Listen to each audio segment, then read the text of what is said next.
LJ, what can you say, mate? Paul, a life of duty, that was what the Queen's life was all about. But in death, she's done something quite extraordinary. There's a kind of magic in London at the moment, and certainly among the crowds here on the Mall outside Buckingham Palace. There have been people camping overnight. Reverend Cindy has been here for quite some time. Reverend Sydney, this is an amazing moment to be in London. What's this day all about? Well, it's about remembering, it's about honouring, it's about saying thank you. It's remembering people we've lost that we've loved as well. I think it triggers off. You know, I felt like I'd lost my mum all over again. It's just one of those feelings. But I'm very fortunate to be able to be part of a team who've been ministering to the queues. And it's amazing how people just want to pray.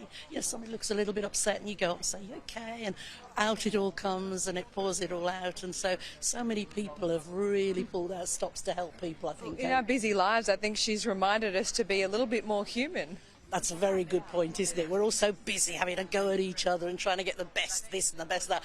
She just didn't do that. She oozed patience and calm and dignity and fairness. And hey, if we could emulate some of those, wouldn't the world be a better place? It would be. Cindy, we love your work. Thank you so much.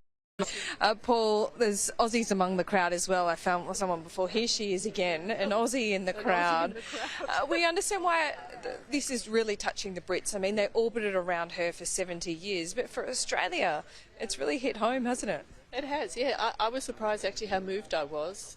Actually, yesterday, after I'd been to the all-night, in the queue, I was absolutely struck by the loss of her, because she's lived an amazing life. She served the country, she served the Commonwealth, she served to the end. I mean, she was there 2 days before she died, inviting the next Prime Minister. But that's extraordinary life of service. And so, yeah, I mean, I've got to be here to say thank you, goodbye, thank her family for letting us, have her lead the country and the Commonwealth for so many years. She never invaded our lives. She was never imposing in on it. But now that she's gone, we feel her loss quite keenly, don't we? Very keenly, yeah. I think we'll feel her loss even more now she's gone, and just reflect on her 70 years of fantastic service. Well, thank you so much for talking to us live on Sky News. Hello, sweetheart. We spoke to you before, and we were talking about how the Queen loved the younger generation, and you're part of that. How do you feel today? Well, I feel sad because she was just an amazing queen, and for me she was the queen. She was not a queen.